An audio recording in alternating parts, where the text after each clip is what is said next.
honest with you, like some of the chemicals, like I didn't recognize some of those chemicals, but all the chemicals that I recognized are fracking chemicals. You know, I kind of suspected that there would be some things. I can honestly tell you that I was a bit surprised how much. I mean, I knew, but I was like, wow.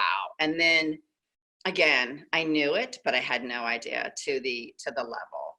And I guess that's because we're just completely, you know, it just completely encompasses us. It definitely did show that we were above, you know, in some of the areas. So definitely that we've probably been amongst exposure. It's just hard to say when and where, you know, because of the area that we live in, you know. Is it at the old house, or was it through the school, or, you know, was it in the house prior to that when we lived on State Route 50, you know. So it's hard to say when they were exposed.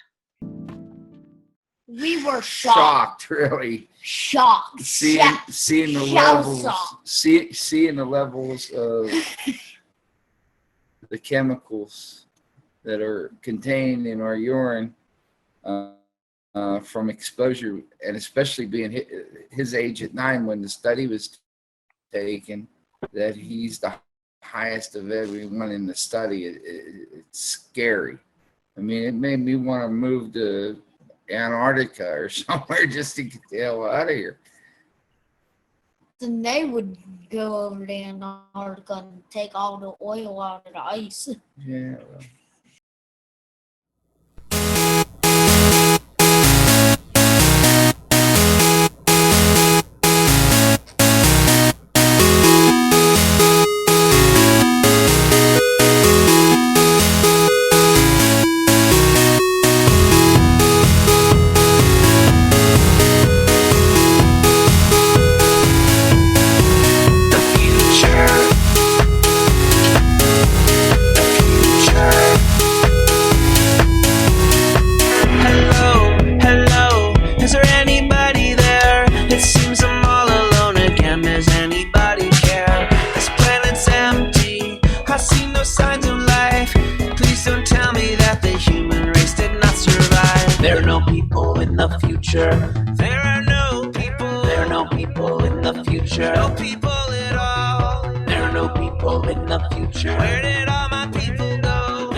Try my people call. Where are all my people?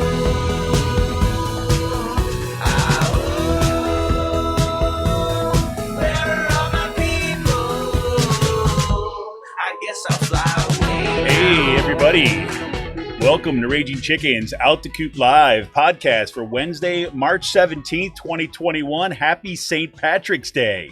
We're going to be going green in more ways than one today, folks. Yes, it's a special edition of Out the Coop, one of our midweek interviews. So on Out the Coop Live, we talk to progressives, activists, and troublemakers of all sorts, right from our own backyards and across the country. Today, we're more recorded live, but you get the deal. On Friday, Sean Kitchen and I, for our flagship show, break down the good, the bad, and the ugly in state and national politics. You can get both by subscribing to our podcast on Podbean, iTunes, Spotify, wherever you get your podcasts. You can help support this show by becoming a patron for as little as $5 a month by going to patreon.com/rcpress. That's patreon.com/rcpress. And you can also help out the show by heading on over to our YouTube channel, smash that subscribe button, hit the like for this stream of the show, and don't forget to ting that notification bell so you know every time we go live. And make sure to leave us that 5-star review wherever you get your podcast. And if you're looking for more PA progressive talk, tune into the Rick Smith Show's live stream at 9 p.m. Eastern on his YouTube channel, Twitter, Facebook. Pretty much any place you can stream, you're going to find Rick there. And you can subscribe to his podcast wherever you get your podcasts. And for those folks who've been tuning in Out the Coop Live recently, you know I got to plug the Game In. Yes, for all you gamers out there, I want to introduce you to the go-to place for all your gaming needs. Check out the Game In, that's in with 2 N's.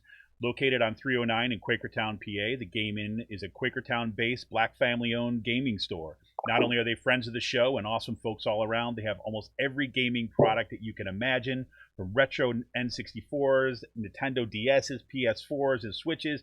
And personally, my favorite part about the store is their son is one of my son's best friends. So that's why I plug them on the show. Head on over there. You can check them out. They got great selection of collectibles, Funko Pops, all that. Kids get discounts with every A. Check them out on their Facebook page.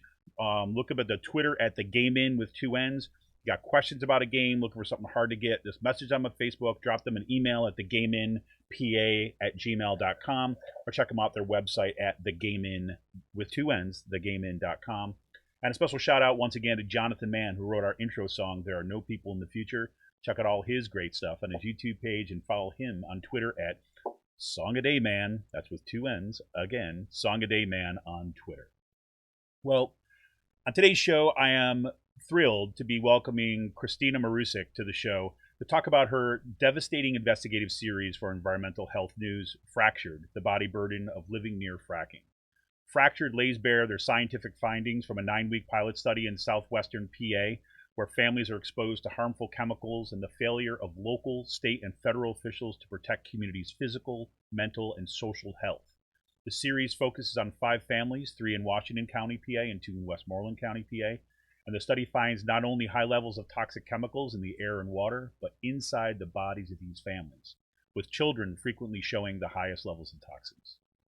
The study also explores how the explosions of fracking in southwestern PA, and frankly, kind of other towns like it across the country, has also led to significant costs to the mental health of residents and the breakdown of social well. Kristina Marusic covers environmental health and justice issues in Pittsburgh and Western PA.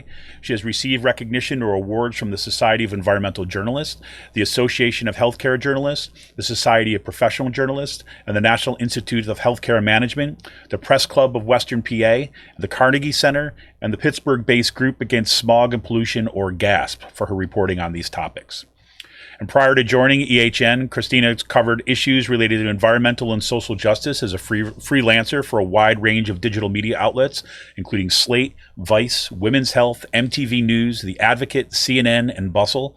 She is also the co-president and co-founder of the Pittsburgh chapter of the Association of LGBTQ Journalists. She is also working on a new book. Are you ready for this, folks? Yes, you gotta look for it immediately. Pre-order this as soon as you can. Right? It's called The New War on Cancer, about the doctors, researchers, and activists leading a nationwide movement to rethink cancer prevention strategies through the lens of toxic exposures. And that should be published by Island Press in 2022. She lives in Pittsburgh, where she spends much of her free time kayaking. This is also kind of like hits me because I'm dying to get out there right now again. Kayaking in the city's iconic 3 rivers, consuming coffee and eating adventurously. You can reach her at Marusic at ehn.org, and make sure to check out all the awesome reporting over environmental health news at www.ehn.org. Welcome to the show, Kristina. Hi, thank you so much for having me, Kevin. I'm thrilled to have you on, and I've told you this off air before, but I'm going to tell you this on air too. Is that I was thrilled to have you on the show, in part because I'll be honest, the series wrecked me reading it. I think it is such an incredible feat of the scientific depth and reporting at that level, but then also to have a story that resonates so well. I think that is a really difficult feat. And as I mentioned in the intro or before the show, that it's the same kind of issue when you're dealing with something like climate change, right? You can talk about all the scientific results possible, but sometimes that doesn't break through to people's minds. And here, in terms of the discussion with these families, it just was like so meaningful, so depth. I found myself in tears at times, think about my own kids in here. So thank you right up front for this monumental work. Thank you. It's really kind of you to say that. This was a story, I did some science, which is unusual for a journalist for this reporting. And it's a really data heavy story. And so, like you said, I didn't want the people that are at the heart of this story to get kind of lost in all that data. And then I also spent a lot of time with these families doing this reporting. So I came to really care about them. And I really wanted to do right by them and get their stories out there in addition to reporting the data from the science that we did. Well, and I would say, God, did you ever accomplish that? I mean, the kids and even the parents, they just really come to life in this piece. And I think I can't imagine like how happy they are to see themselves represented in the way that you represented them here. And I know the feat that requires. So let me start with this, right? So for this report is making its circulation. I mean, I'm so happy to see it getting taken up in so many different circles, which is phenomenal. So let's go start with kind of like brass tacks, so to speak. Like, what were you out to find in this study, and why? Right, and then what was the decision? Well, maybe we'll leave this for a kind of second round. What was the decision then to focus on these five families? So why start with this kind of chemical exposure? Yeah, so I've been reporting on fracking in Western Pennsylvania for several years now, just as part of my reporting on environmental health in Western Pennsylvania. And I noticed that, there are literally thousands of studies that have come out in the last 12 years that show that people who live close to fracking wells have a variety of health effects. But there's very little research out there about whether fracking chemicals are actually getting into people's bodies. And one of my colleagues had done something like this, looking for flame retardant chemicals in people's bodies in California, in the Bay Area, about 15 years ago. And so I think he just worked with one family, but it was this family that really cared about their health. They, shopped organic, they exercised a lot, they had young children. They were very health conscious, but he found pretty alarming levels of these flame retardant chemicals that are linked to all kinds of nasty health effects in their bodies. And that reporting was really impactful.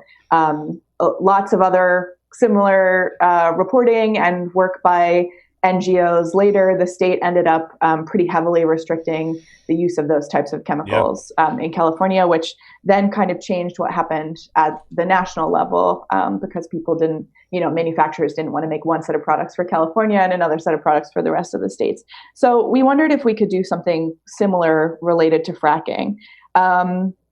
So to start this project, I enlisted help from a whole bunch of different scientific advisors to ask them, is this feasible? What might something like this look like? How would you go about doing something like this? And they helped me design a study protocol.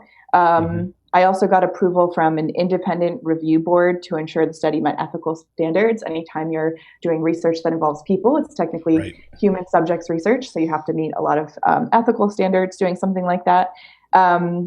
And in the end, what we ended up doing, and I'm saying we, I work for Environmental Health News is a national publication, but we're very small. We're about 6 full-time people on staff, and we're spread out throughout the country. And I'm the only one in Western Pennsylvania. So I say we, but I did the majority of this work being out there collecting these samples. So I collected a total of 69 urine samples, 39 air samples, and 13 water samples from 5 families in Southwest Pennsylvania over a 9-week period in the summer of 2019.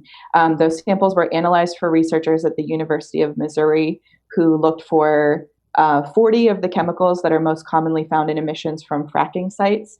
And we got that list from previous air monitoring studies that have been done throughout the country. So we looked to the existing scientific literature to come up with that list. And we had to do that in part because fracking companies in most states don't have to publicly disclose what chemicals they use in fracking fluid because it's considered proprietary. Right. So if that information was easily accessible, we might have gotten a list for, what was happening here in PA. But instead we look to, what are the chemicals that most often show up in emissions from these well pads.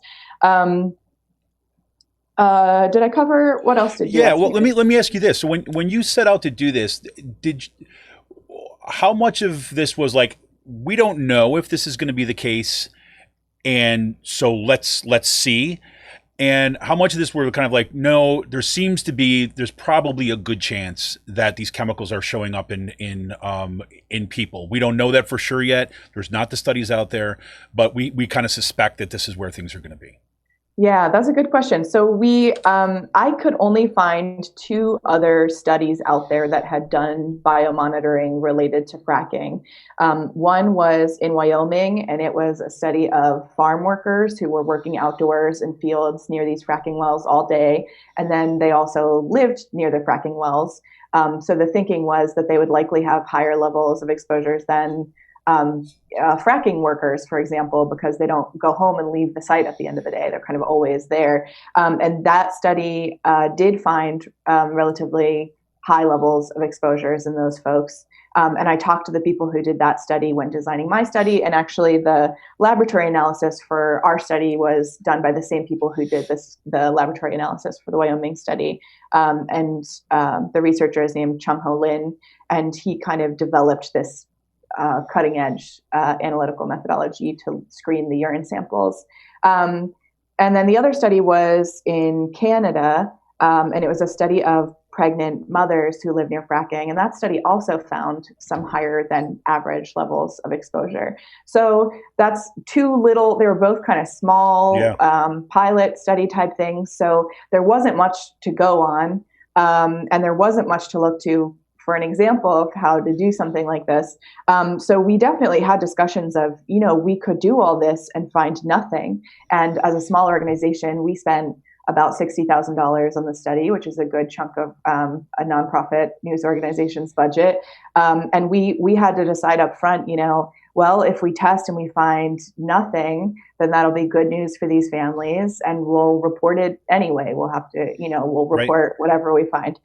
So we went in knowing that, we weren't kind of guaranteed to find something with this investigation.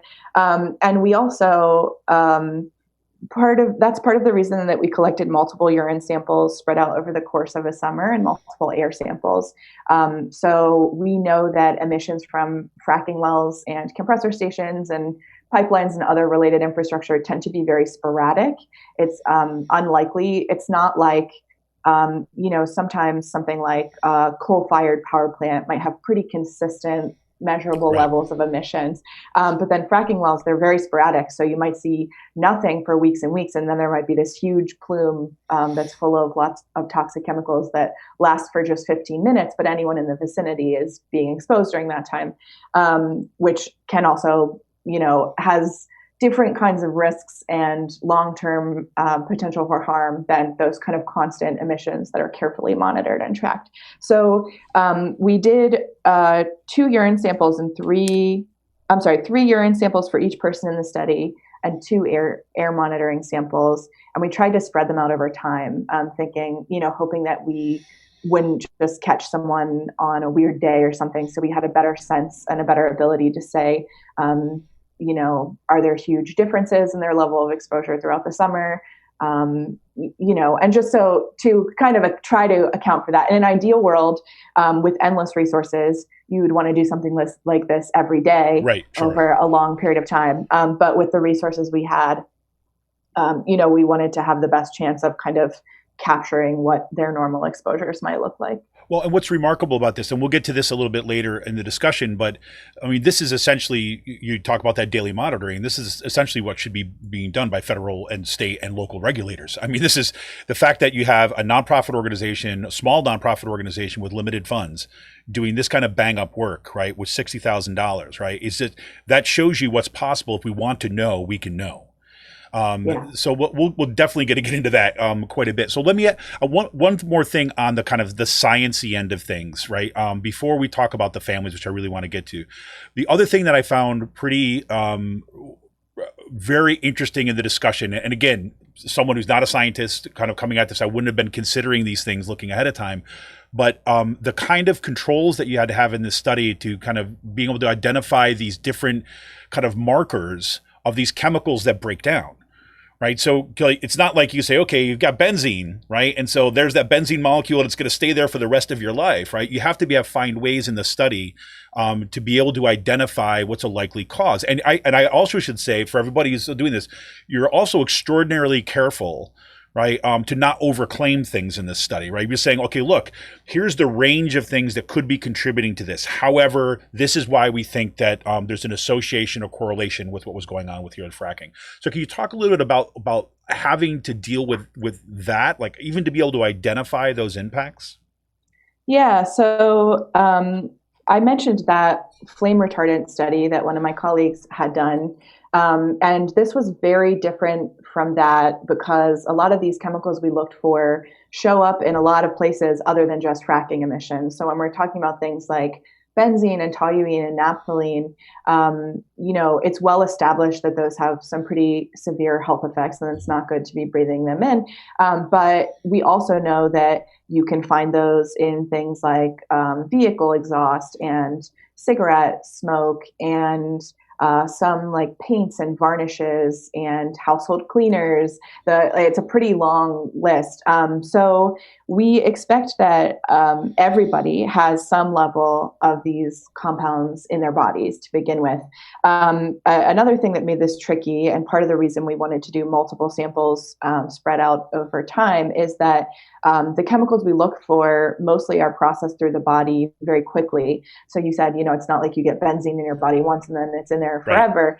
Right. The body processes those and gets rid of them, usually within a couple of days for most of the chemicals we looked for. So the exposures we found really reflect what was happening in like a 1 to 3 day period leading up to when we collected our samples, which is part of why we did air monitoring in tandem at the same time as we collected the urine samples. So because we expect everybody to have some level of these chemicals in their bodies, we also looked for, I should also mention that some chemical exposures aren't detectable in urine if your body has already processed them. So if you were exposed to a given chemical, but your body has already dealt with it, you might not have benzene in your urine, but you might have something that's called a biomarker for benzene. And so that's the product that's left over after your body has broken down that initial chemical that you were exposed to. And so to figure out if what we were seeing was kind of in a normal range based on the level of exposure to these chemicals we all get just by virtue of living in the world and being exposed to various household products and driving cars, we compared the levels of these biomarkers that we found against national averages. So the CDC has published data on the levels of some of these biomarkers in the average American through something called the National Health and Nutrition Survey. Science-y folks sometimes refer to it as NHANES for short. And comparing our numbers against those, we found that the families we tested who lived near fracking operations had significantly higher than average levels of many of these compounds. So, for example, all 20 people in the study exceeded not only the average, but also the 95th percentile, which is the level that 95% of Americans fall below, for mandelic acid, which is a biomarker for ethylbenzene and styrene. And exposure to ethylbenzene and styrene is linked to skin, lung, and eye irritation, central nervous system, liver, and kidney damage, and cancer. And in another example, we looked for a biomarker called hippuric acid, and that is in your body after your body breaks down toluene. Toluene exposure is linked to skin, eye, and respiratory irritation, infertility and reproductive harm, and damage to the nervous system, liver, and kidneys. And we had one 9-year-old boy in the study who had a level of hippuric acid in his urine that was more than 91 times as high as the US median and about almost 5 times as high as the 95th percentile. So we were surprised that these exposures were so high. And this is a good time to reiterate that this was a very, 20 people is not enough to say that we can prove definitively that these exposures came from fracking. But we do think that it certainly means that there's value in doing this kind of biomonitoring work related to fracking. And I hope that someone will, with additional resources, will undertake this research on a much larger scale. It's also worth noting that I did try to account for other sources of exposure to these chemicals. So I had each of the families fill out a really extensive survey about, their use of paints and varnishes in the home and cleaning products. I kept really close records of what everybody did in like the 24 hours leading up to the urine sample collection. And if there was stuff that they did that I thought, could have contributed to these higher levels of exposures, I mentioned it in my reporting. So there are some places in the reporting where I say, she had this really high level of exposure. She drove her car that day, which could have contributed. Or, there was one boy in the study who had some really high exposures, but he had like helped his dad remove some vinyl flooring. And we know that vinyl flooring can have some pretty nasty stuff. So I mentioned that could be a contributing factor. But again, most Americans drive in their car and most Americans have like household cleaners and stuff around. So we still thought it was really striking, and that some of these folks had so much higher than average levels of exposure to these compounds. And it seems pretty obvious that, a likely contributing source is that they live really close to all of these fracking wells that we know are emitting these chemicals. Absolutely. And this is what, one of the reasons that I kind of wanted to really mention that, you guys went at pains to not overclaim things. I mean, there were times in here, I'm looking like, come on, that is clearly, but it's, you say, okay, but wait a minute, let's be conservative in what we're going to make our claims here. And the very fact, you start with, the Bauer Bjornson family, right? And that's one of the examples where there's a lot of other things were going on, like the use of cleaners and things that could have contributed. And that's the lead case, right? So right at the top, you're starting with it, starting with the story of this family with exposures that, you're laying it bare right at the get-go. Okay, look, here's all the things that we're doing. And the other point that you mentioned there is really important for everybody to understand is that you didn't just kind of drop in, collect a urine sample and drop out. I mean, you spent time with these families, and then you've got records of, okay, what were they doing throughout their days and ahead of that urine sample, right? So that as best possible, right? I mean, you're going out of your way to kind of to say, here's all the contributors. That's really, I think, kind of important for this kind of study too. And it's like you said, is like, okay, if this is a limited study from, nonprofit organization with the part of the goal of to say, okay, here you go, world. We've charted a process, we've charted a pathway for you to do this work, right? And we're going to give you the solid baseline to go from, right? For your own research. Here you go. And again, I'm just like, I'm astounded for all this. So let's go into we got some of that science. Obviously, we're not going to get away from the science throughout this today, but the other part of this, right, was that this is not just the science, right? That we also get the story of the families kind of who are involved. And I guess, well, let me just say this before I kind of ask you a little about how you found these families and stuff. But one of the things that struck me kind of going in is that all of the people in this study had some notion, right, that they were being affected somehow, right?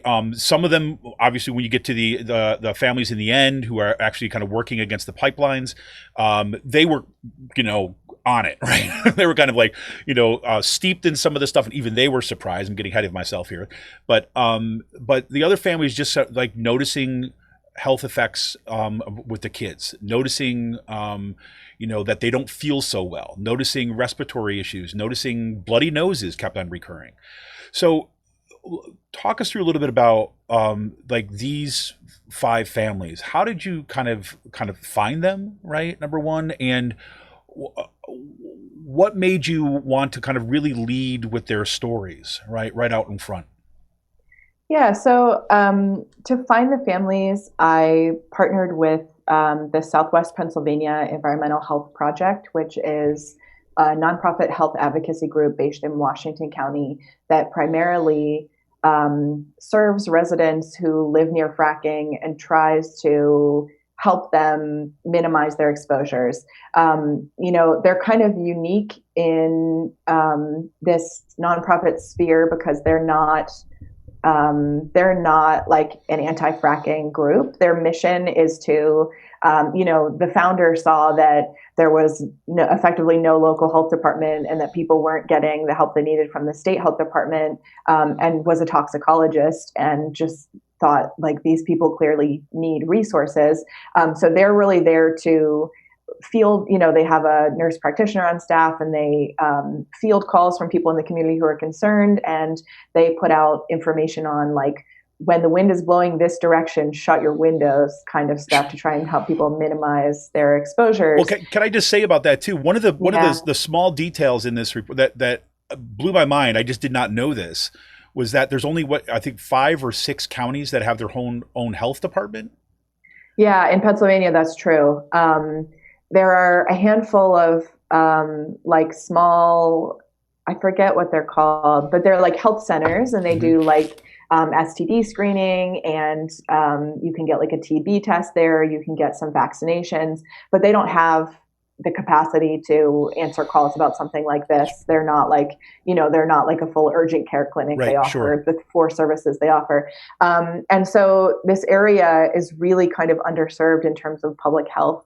So this organization stepped in to help fill that gap. And I was familiar with them from my previous reporting work. So I asked if they would help me recruit families for the study. And so I mentioned that I had to go through that independent review board to meet ethical standards. And one of the things they looked at was our flyer for the study, to make sure that we weren't over-promising, to make sure people knew what they were getting into, to make sure people knew what sort of risks in being involved in something like this would entail. And then the Environmental Health Project essentially sent that out to their email list and asked if people were interested. And then we had a pretty stringent set of criteria for how close or far people had to live to fracking wells and other infrastructure. I wanted each family in the study to have at least 1 child. So every family in the study had a kid, which is also one of the reasons I wanted to do that, is that I mentioned there are only 2 other studies like this that I know of. Neither of them included children. And so I really wanted to be able to include children in the testing we did. So they sent out the flyer, and we got lots of emails from interested people. One of the other reasons, I've kind of emphasized that this is a small study is that so it wasn't random, right? We didn't pick a random group of people. These were people who are already concerned about the health effects and on this list and aware enough to be willing to spend 2 years doing something like this. So, a much bigger, more robust study would do kind of a random sampling in the community. But the Environmental Health Project was incredibly helpful connecting us with the families who got involved. And we did want to look at, you mentioned that 3 of the families are in Washington County, which is really heavily fracked. It's where a majority of the fracking in the state of Pennsylvania happens. And I should say too, we had Sean O'Leary on the show a couple weeks back about their report about the economic impacts. And what I thought was so interesting about seeing these 2 reports overlap was that Washington County is of all these counties, West Virginia, Ohio, and Pennsylvania, was probably the most prosperous, right? Of all of them. So that's important to kind of point out, simply to say that this was not the worst of the worst, right? This is not the county that was kind of economically completely devastated. If anything, this would be the county that even like, the fossil fuel industry would hold up as kind of like a success story. And you even see this with some of the politicians that you talk to and so on. So we should say that too as well, is because, this is Washington County, not like the worst story of fracking, and still. Yeah, that's true. It's pretty middle class. Most of the 5 families we looked at were sort of middle class. That's I don't want to say that was true for all of them, but for the most part, the county is doing pretty well economically. Yeah, that's correct. And so I wanted to include 2 families who live in Westmoreland County, which is a less rural and more suburban county outside of Pittsburgh. And those 2 families lived at least 7 miles away from the nearest well, whereas the 3 families in Washington County had a well within 5 miles of their home. So, and the thinking there was just to see, they weren't a true control, since they still had fracking wells relatively close to their house, but just to see, do we see wildly differing levels of exposure in people who live a little bit further away versus, closer to a large volume of wells. And then you asked about spending time with these families. And I think, I knew from the beginning that, I wanted their stories to be kind of front and center. You know, as soon as I started talking to them and heard some of the hardships they've endured related to this, and also just got to know them and came to like their kids and enjoy spending time with them. You know, I wanted to make sure, and I mentioned this in the beginning, but I knew this was going to be a really like data heavy story, and I didn't want the people that are at the heart of this issue to get kind of lost in that mix.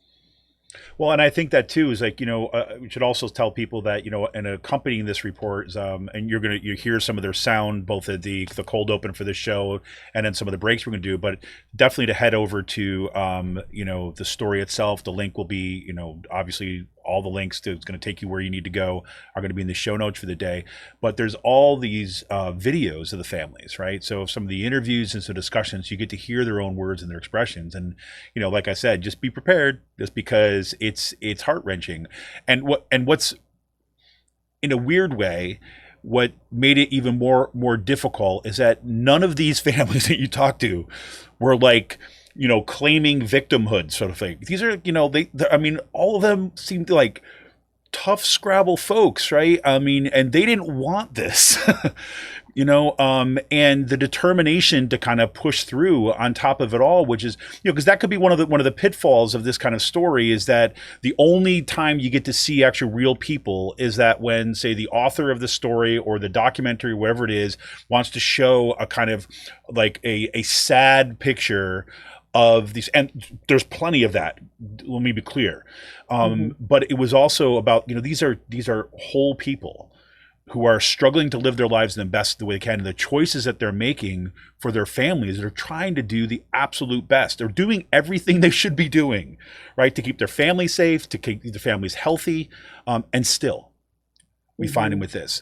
So maybe if you could take us in, if we had all day, I would love to go through every single one of these people because they seem all remarkable in their own right. But are there some kind of, say, certain families or stories throughout this thing that seem to kind of stand up that will kind of give us a sense of what these impacts were like and what these families were like? You mentioned the Bauer Bjornsons, and I do think their story kind of stands out. So they initially moved to Washington County, Lois and her husband Dave, because they wanted to have more kids. They wanted to grow their family, and they live in a little town called Scenery Hill, which is an apt name because it's just this beautiful.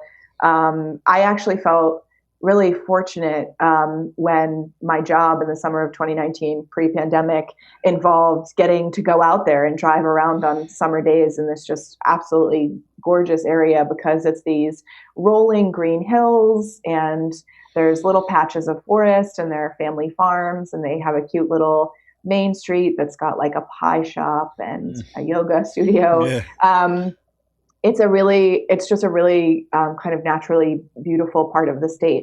And so they moved there before the fracking boom, and they now have 4 kids. And then within a couple years of them moving there, the fracking industry also moved into the neighborhood. So they weren't too concerned about it initially. They thought, maybe this will be good for the local economy. Sure. They actually leased, they didn't have mineral rights to lease, but they leased part of their property to a fracking company to run a transmission line through. They got, I think, something like $12,000 for that, which is helpful for a young family. Sure. So they didn't have any big opposition to the industry when it first showed up. But pretty quickly, this like idyllic country life that they had envisioned for their kids started to transform. So all of a sudden, the small 2-lane road that's right in front of their house went from having, kind of a slow trickle of cars throughout the day to a ton of heavy truck traffic. And they could hear drilling that was happening at wells that were cropping up kind of all around their property. They could smell it. There were strange smells in the air. At night, the drilling rigs would put up these huge, bright spotlights. So there was all this unnatural light around. They could see and smell flaring. So there'd be these huge flames licking into the air. And they felt like all of a sudden they lived in this like heavy industrial zone, which was not what they had signed up for. So it was a pretty dramatic change to their quality of life. And in addition, when the wells were first being drilled, there's this influx of workers who are often from out of the area.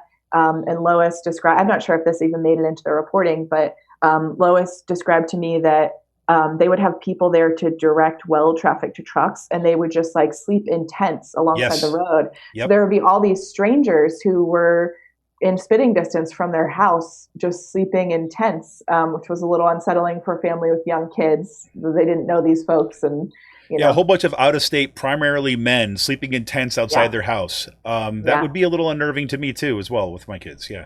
Yeah. And then they started experiencing some health symptoms. So one of the kids, Gunnar, in particular, had a lot of nosebleeds. They started getting some headaches and rashes. But Gunnar would have these nosebleeds that would just last for like an hour and drain all the color from his face. And it was very unsettling for them. And he was pretty little at the time. He was 13 in the summer of 2019 when we did our testing, but this had been earlier, around when the wells were first being drilled. And he told me that he got a nosebleed at school once and asked his teacher not to tell his mom because he knew that she got worried and upset. That was one of the parts that wrecked me. It was like this kid, so present of what the impact it's having on his parents, and wants to protect his parents because he recognized how that's taking a toll. And that was something. So, so we tested their air and their water, and we took urine samples as we do with all the families.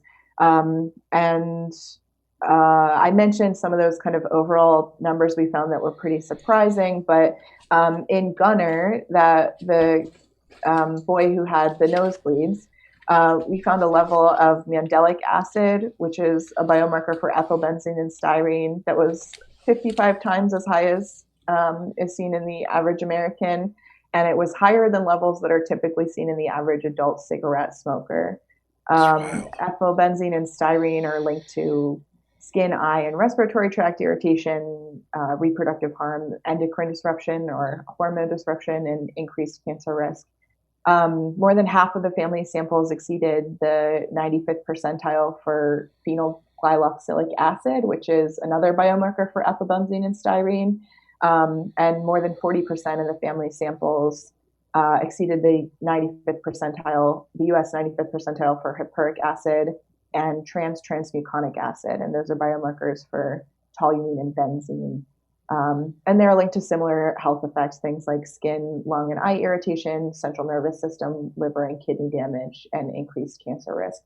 So, Lois said at the time that she expected to see some level of exposure based on the health symptoms they've been having. But she was pretty shocked by some of these numbers. And their house is in a place where, one of the things she mentioned is that they're just completely surrounded by fracking wells at this point and compressor stations. And she said, even when the kids go to school, it's not like they get away from this. So it's just 24 hours a day that they're kind of in this mix of all of these fracking wells. So I think for them, a lot of their primary concerns were about the changes to their quality of life. And then after our testing, Lois was shocked and certainly a little upset by the results. And that's particularly true. I had to deliver these results in the middle of a pandemic. Right. And so that felt extra hard because a lot of these chemicals have respiratory effects. And we know that exposure to air pollution can make people more vulnerable to, the effects of COVID-19. So to kind of try to account for that, it also made it hard because I couldn't go tell them in person. I had to do this over Zoom instead of going out, which was just hard. But I did, I made sure to, before I gave them the results, I went over the results with a physician who offered to consult with the families about their findings. And I offered to put them in touch with, to connect them with mental health resources to make sure that they weren't kind of left with this upsetting news and nowhere to turn. And the Environmental Health Project was also a partner in this. They offered to they were happy to hear from the families if they had questions about minimizing their exposures and what to do next and how to talk to their doctor and that kind of thing. Well, let me ask you too, because you mentioned this stuff about the impact on mental health, and I think that this was a feature or two of this reporting that, again, it would be you could understand if somebody were focusing purely on what was happening with the bodies and the chemicals. But you talk about Lexi, right, at one point, and she's and that not only does she have the physical symptoms, right, but this leads over into a kind of like a direct impact on her mental health to the point where they actually have to move, right? So can you talk a little bit about that story? And I mean, because this is also this is where you're also, I think, getting into the points of, these fracking wells are next to schools, but yeah, a little bit about Lexi and that kind of like looking at that mental health impact that you're finding. I mean, again, I don't want to limit it to just her, because this was a theme across all of these families that you found. Yeah. So Lexi was 15 when I met her, and she lived with her stepbrother and her grandmother. And her grandmother had raised both kids from the time they were babies on her own. And when a fracking well was drilled about a half a mile from Lexi's middle school and elementary school, she started getting really sick with a bunch of strange, kind of mysterious symptoms. So she had like muscle cramping and fatigue. She had rashes. She would have like bouts of kind of uncontrollable vomiting, headaches. She just had a lot of symptoms that her doctors couldn't figure out for a long time. So they tried everything. They took out the carpets and to eliminate dust. They thought maybe it was an allergy and got rid of the stuffed animals and changed the detergent and tried dietary changes, all the things you would do if your child was sick and you thought it might be, the doctors thought this might be an environmental exposure, but they weren't sure to what. And then eventually they thought, maybe this is related to the fracking well. Lexi, a long time passed, and Lexi was eventually able to see a toxicologist who determined that she had been exposed to benzene and said it was likely that she had a really high level of sensitivity to benzene, a higher than usual level of sensitivity to benzene exposure.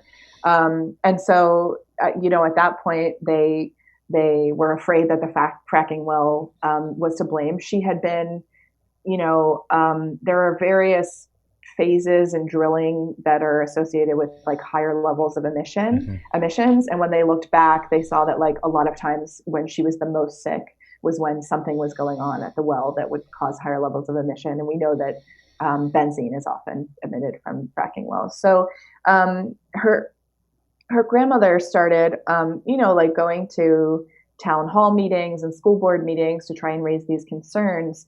And it caused the family to become really alienated from their community. So a lot of the people there had leased their mineral rights. She felt that a lot of the people on the school board, had this like vested interest in this industry, and she was pretty generous about that. It's not like anyone was getting super rich. She was like, people need that money. People need the money to live. So, but she felt that because of that, they were less likely to listen to them and hear their concerns. And there were a handful of other families who were worried, who'd had kids who'd been sick, but they had instances where they got like shouted at to leave town at a town hall meeting. And the kids were pretty little at this point, and they're being screamed at by grown adults to get out of town and shut up about this. And then Lexi also felt she had several instances where she became really sick at school, where she was like vomiting in front of all of her classmates. And so she felt like she kind of became known as like the sick girl, which felt stigmatizing for her. And then she had both teachers and fellow students and students' parents kind of frequently grilling her, saying things like, are you just making this up for attention? If this is happening because of the fracking well, why wouldn't everybody be sick? Like, trying to suss out, are there other things she might be doing that could be causing this, which was really stressful for her, as you can imagine. And then especially, this was all kind of happening when she was in middle school, which is already a difficult time for kids. Right. And then she was just feeling super alienated from her classmates. She felt like adults were accusing her of being a liar. So this was all pretty stressful for her. She started dealing with pretty severe anxiety and depression. Oh, at one point, they got a portable air monitor for her to try and protect her from benzene exposure, but it would make a really loud noise to alert if there was like an unsafe level of benzene in the air. And then it would like go off in class, and then everyone would be staring at her, and then her teacher would be mad because it was disruptive and asking her to leave. She had to miss a bunch of school. It was just this series of events that led to her feeling really uncomfortable at school. And she had such dread for going there, both because she thought it was going to make her sick and because she felt so alienated from her classmates and teachers that the family ended up moving to get to a different school district. And we did our testing after that move. But they stayed kind of in the region because that's where their roots are. And that's where, the grandmother's, Jane is Lexi's grandma. That's where her job is. So they moved to like an adjacent school district, and they were eligible for the study because we found out they were still within 5 miles of producing well. Mm-hmm. And there weren't any well pads that close to the school, but they actually ended up transferring to Cannon McMillan School District, which is where you might have seen the Post-Gazette reporting out last year. Yep. There's been a kind of rash of rare childhood cancers that people fear might be related to fracking.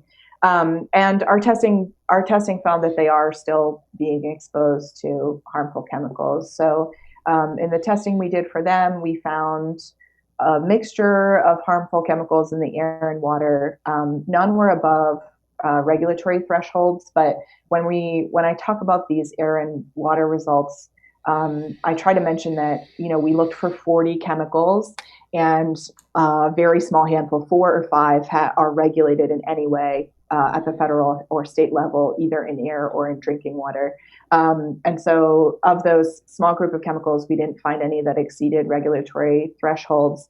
But to interpret the data results here, I talked to a lot of scientists, since I'm not a scientist, to try and contextualize it and figure out what I was looking at. And one of the things that numerous researchers told me is that, first of all, a lot of these regulations haven't been updated in 20 years. And so they were based on available technology for water specifically. They were based on how affordable and how accessible it was for small municipal water systems to be able to take benzene out of water. And that, as you can imagine how much other technology has changed in 20 years, is radically different now, but we still haven't updated a lot of those federal standards. So the emphasis there was that, like, if the legal limit for benzene is 5 parts per million in your water, and you have 4 parts per million in your water, everything's fine. Yeah, right. It's still not safe. It's still not safe for humans to be drinking that. So, and then they also pointed out that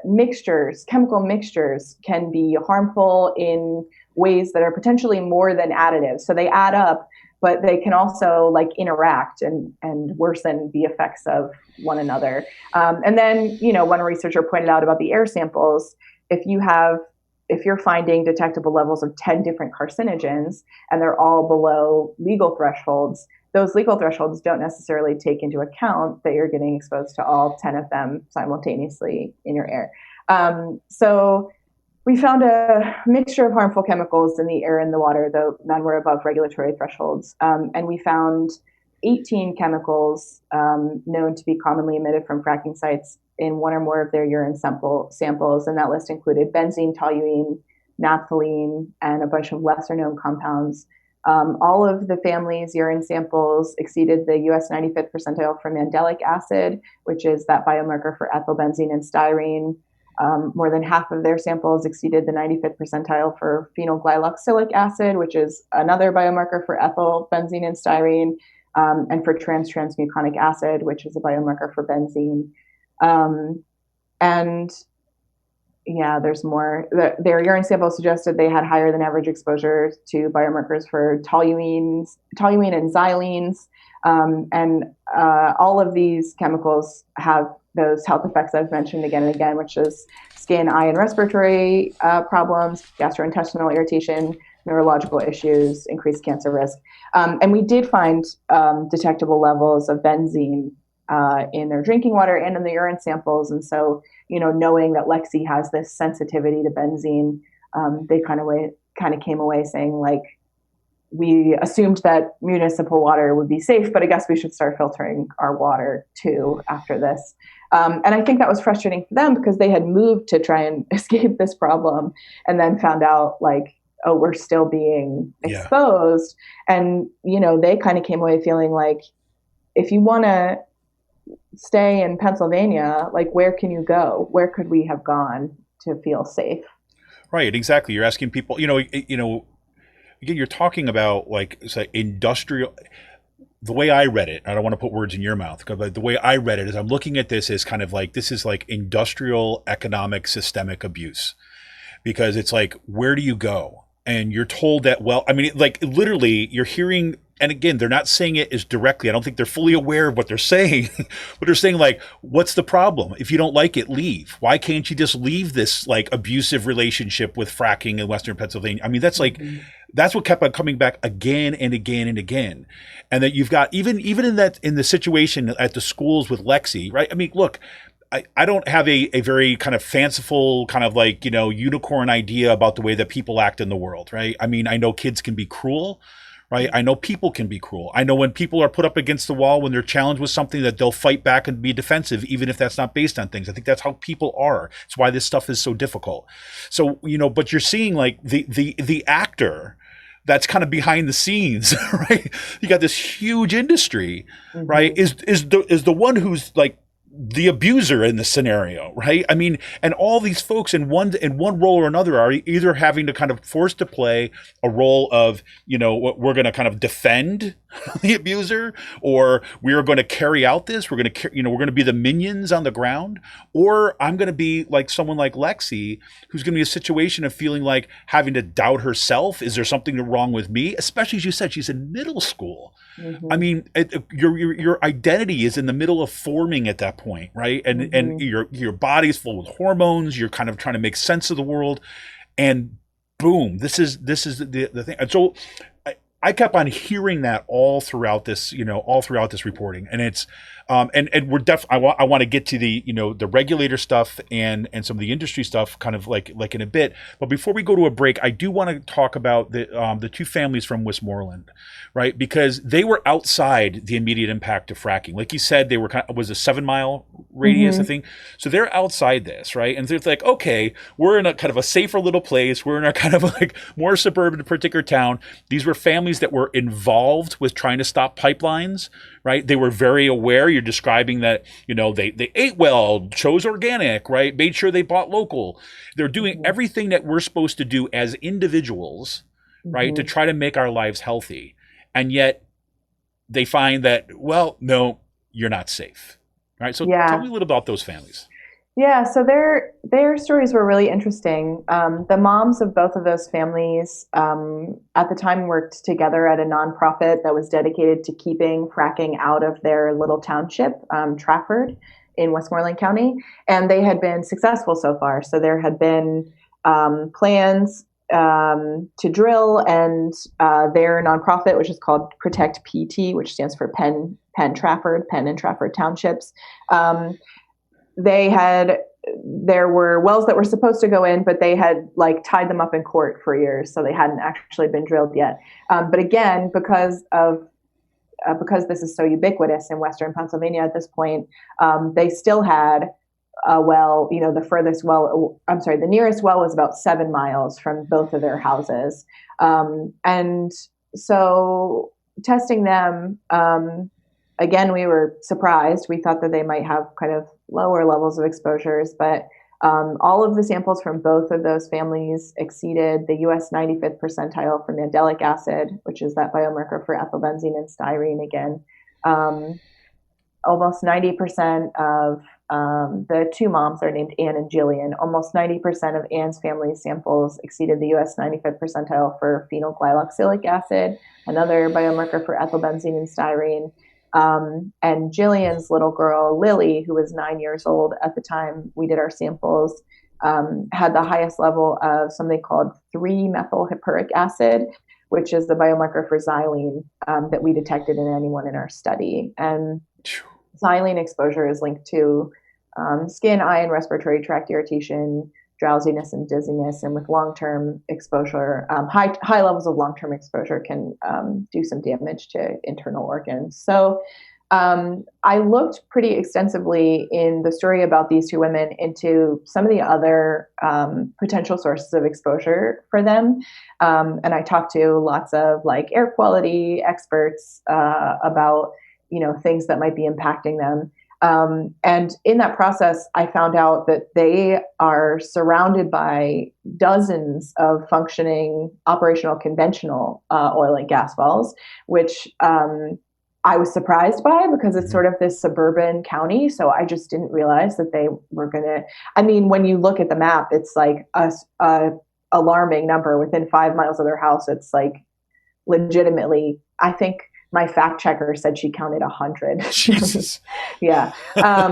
So a lot of conventional oil and gas wells, and they have, they've been a lot less studied than fracking wells, but they do have kind of similar emissions.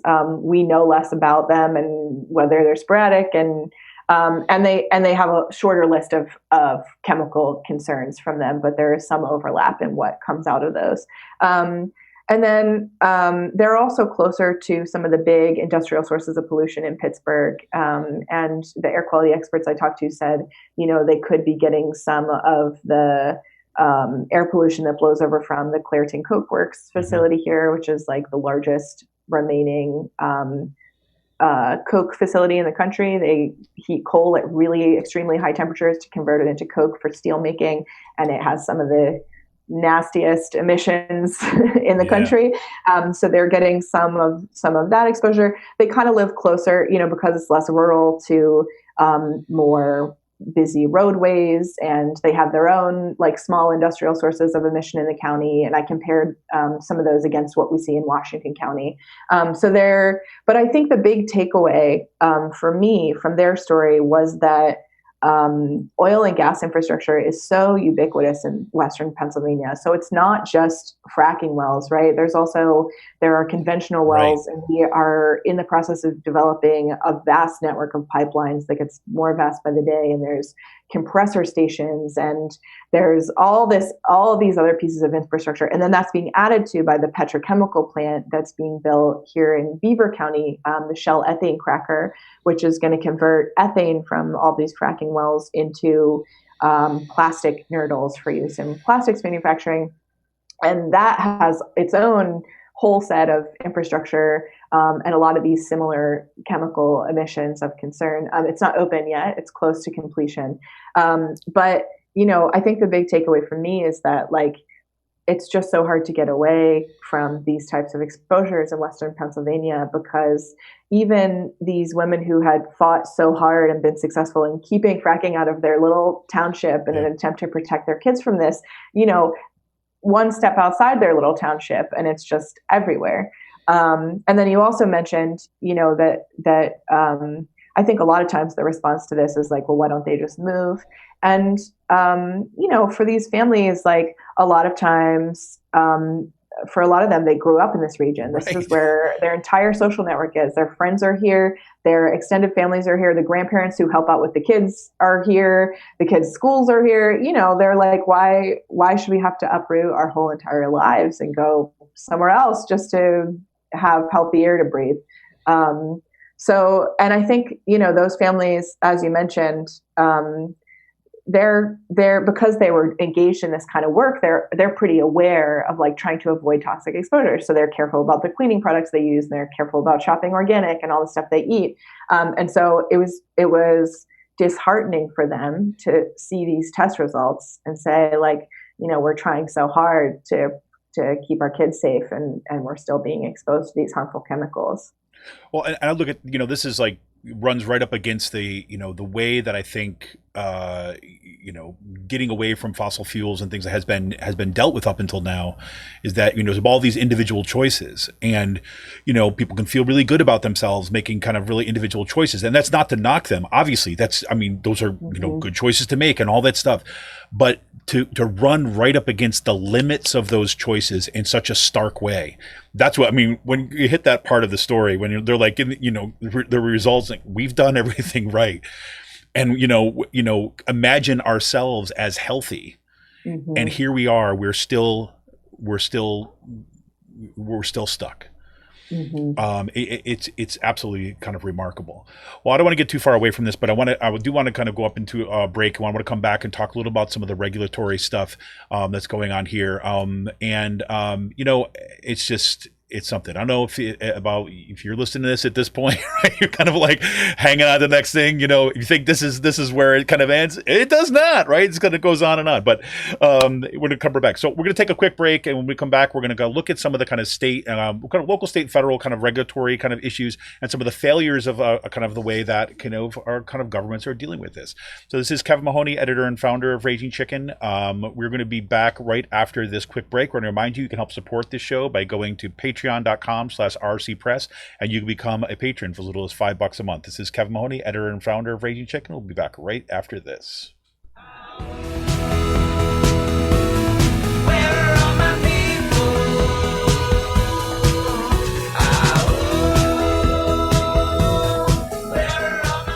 Normally we'd be having public meetings. We'd be, going to the DEP to get files. We cannot go to the DEP to get files, and it's been like pulling teeth to get them to talk to us, to acknowledge our file request. And I'm sure that they're inundated. They've been understaffed for years, but at some point you just have to feel like, what do we have to do to get the documents that we have requested back in March, in February, but they're permitting at an alarming rate, yet the public has no access to that information, and that to me is unacceptable.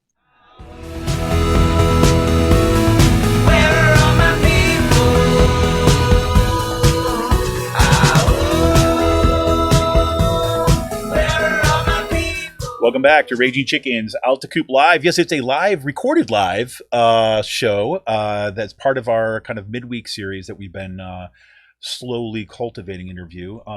Of course, I'm here with, no, you know what? I meant to mention, ask you at the top of the show, am I even pronouncing your last name right? Yes, you nailed it. Marusic, right? Is that right? Yep. Okay. Yep. I was like, I meant to ask you before we went on. I'm like, I got to make sure I got the accent right. Like, is it the right syllable? Okay, sorry. That's totally off the board. Sorry, everybody. All good. I want to make sure. I meant to mention. You got it. I was impressed. I was okay, like, great, you did it. Awesome. You didn't even have to ask. Yep. Fantastic. Okay, great. So, it got me thinking. I want to talk a little bit about some of the impacts. You mentioned a lot of the story. You talked about, the failure of regulation and stuff. And I was brought back when you were talking about these families seeing the change when the fracking industry came in, about the truck traffic and everything like this. It brought me back to a time, I want to say it was 2012, but my grandmother had passed away. I'm originally from upstate New York, from Utica, New York. We call it Central New York, but most other people outside of it just don't know. But anyways, and New York at the time, Pennsylvania, the fracking boom was just kind of getting lit, no pun intended, right here in the state. But in New York, they had a moratorium on fracking, right? And that goes to all the benefit to the kind of the activists that kind of really got out in front of it, pushed for a moratorium. And they were in the middle of a political process. Right. So the governor in the state at that point had decided, say, well, we're going to put in a moratorium and we're going to study this stuff before we make any decisions. And at the same time, we had Gasland had come out. We'd see kind of reporting like Dimick, PA was kind of all over the news of, the water that you could light on fire and stuff. And that's all along Route 29 coming through Pennsylvania. Now, so I decided, I'm coming back, just wanted the space just to kind of reflect on my grandmother and, the family that we talked about. And so say, why don't I just go down Route 29? Just to kind of see, firsthand this, these places that I've been reading about and talking about. And so I went down Route 29, and as you're going down in 29 to New York, there's like signs all over the place. There's like, ban fracking now, or kind of like time for a moratorium, keep the moratorium, study first before we move forward. And then people on the other side of it, right? Responsible drilling in New York, right? Save farms, there's all the people over the political spectrum. But it was very clear there was an active public political process of decision making that was happening, right? And people in those communities impacted were impacted, they were involved. Literally, when I cross over the border into Pennsylvania, I remember it like it was night and day, because I'd never been to this place before, and you kind of come across this weird little bridge, into Pennsylvania, and there's a little clearing. You kind of, it opens up a little bit, and there's kind of like the mountain. You're immediately in the mountains, and right there was a fracking well, right? And it was like on fire. Not the entire place. They were flaming up, right? It's like nice big torch at the top of your well, right, to signal that yes, here we are. And that entire trip down, I saw that, there's a stream that runs alongside 29, and I'm looking off to the side, you try not to get into an accident because it's pretty windy, but there's like people laying the pipeline right along the river, right next to the stream with the water in it, right, that we drink. And then coming down even kind of closer into Tunkhannock, right, past Dimmock and stuff, the truck traffic was unbelievable. The water trucks coming in and you could see the road had already started deteriorating in that. And this is like, again, like early on in the boom. And so it just was striking to me about the difference a political process can make and how we approach these questions of regulation. And a point that, you make, Kristina, in the reporting, or I wouldn't say just a point that you make, but rather the point that is coming out in the reporting is how the lack of regulation, particularly in Pennsylvania, and again, I'll use these words, right, really sold out these families. That was part of, if there had been more responsible regulation and a commitment up front about looking at the health impacts in this, a lot of this stuff could have been avoided. But no. So tell us a little bit about what you see and what you saw as kind of the policy discussion in the state, and the lack of regulation in Pennsylvania over fracking. Mm-hmm. So it's interesting that you bring up New York, because one of the things I learned through this reporting was that New York put that moratorium on fracking that eventually turned into a ban in 2014 on the basis of 400 studies that showed a harm or the potential for harm caused by living near fracking. And that the studies they looked at were put together into a compendium by two groups, Concerned Health Professionals of New York and Physicians for Social Responsibility. So they banned fracking on the basis of 400 studies. And those groups continued putting out this compendium every year ever since then.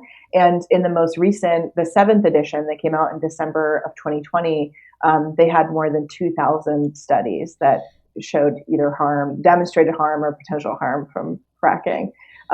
So we have a lot of science on this at this point.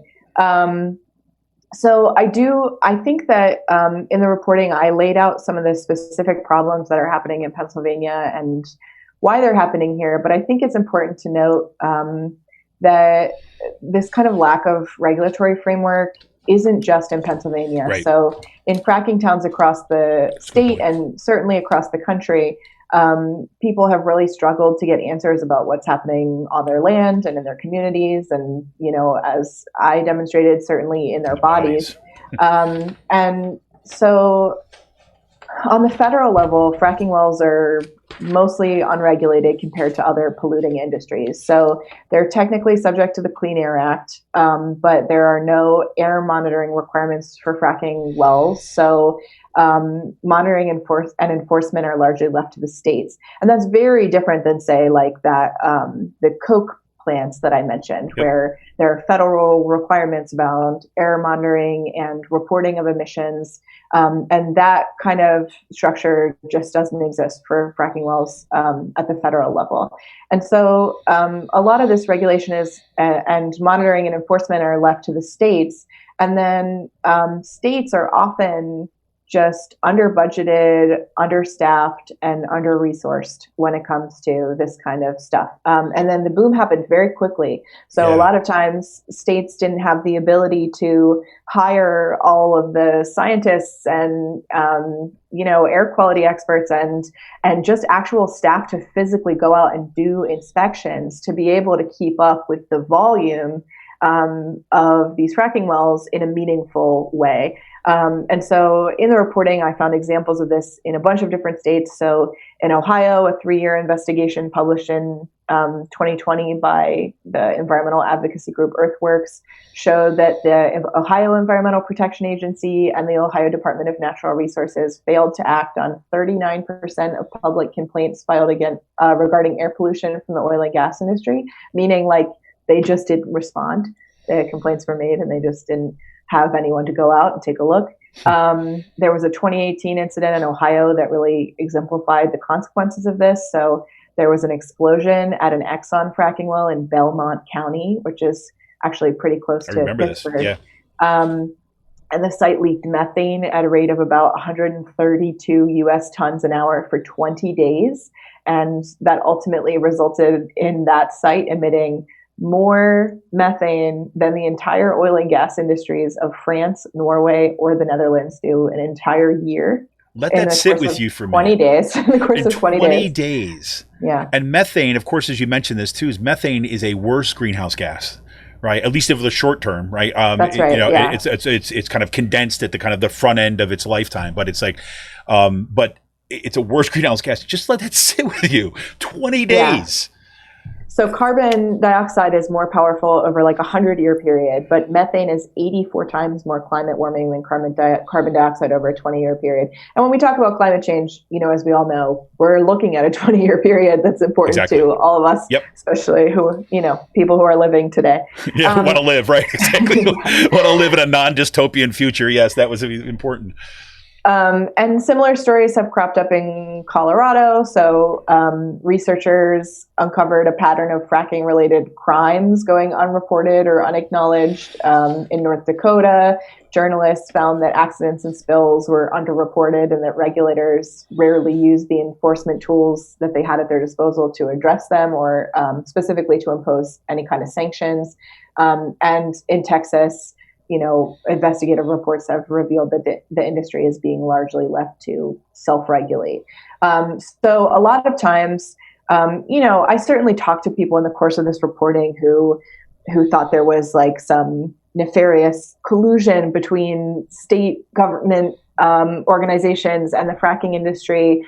And there are certainly like isolated incidents of that happening. So there was the big grand jury report that came out about fracking in Pennsylvania from Attorney General Josh Shapiro's office last summer, or was it the summer before, found a bunch of examples of, they called it a revolving door, where someone worked at the Pennsylvania Department of Environmental Protection would grant favors to a fracking company. So they found one example where a Department of Environmental Protection employee signed off on the paperwork that a fracking company needed to plug some wells without making them take the legal steps required to make sure that it was safe and not leaking and not going to harm the community.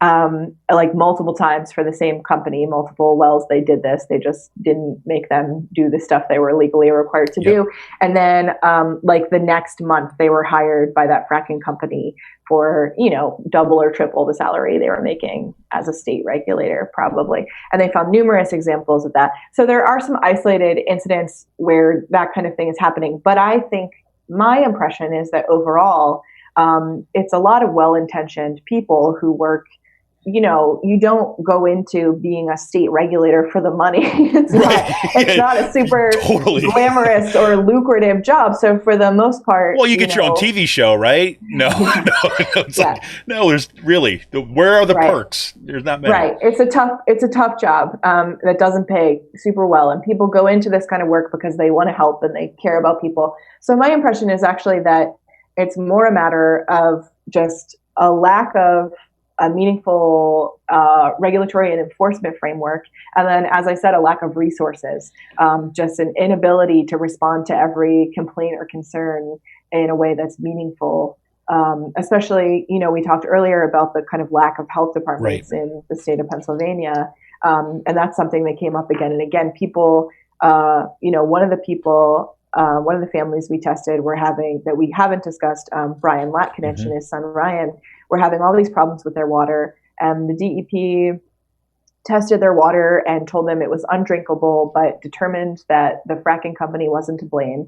And a big, multi-year investigation by this news outlet, Public Herald, out here in Western Pennsylvania, found that they looked at something, hold on, I did put it in my notes, maybe 4,000 complaints. 4,100, 4,100 complaints. 4,100 oil and gas related drinking water complaints filed by Pennsylvania residents over a 13-year period. The Pennsylvania Department of Environmental Protection ruled that it was not related to oil and gas activity 93% of the time. So Brian was one of those families. But then when he contacted the Department of Health, his son, Ryan, who we included in our testing, came out of the bathtub or the shower with sores all over his body, multiple times, painful bleeding sores.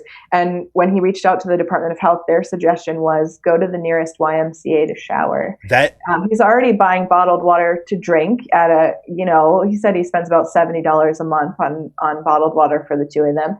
And then, but they still have to bathe and shower at home. And they're a family who can't afford to move and they have a private well. So no one's coming to clean their well water.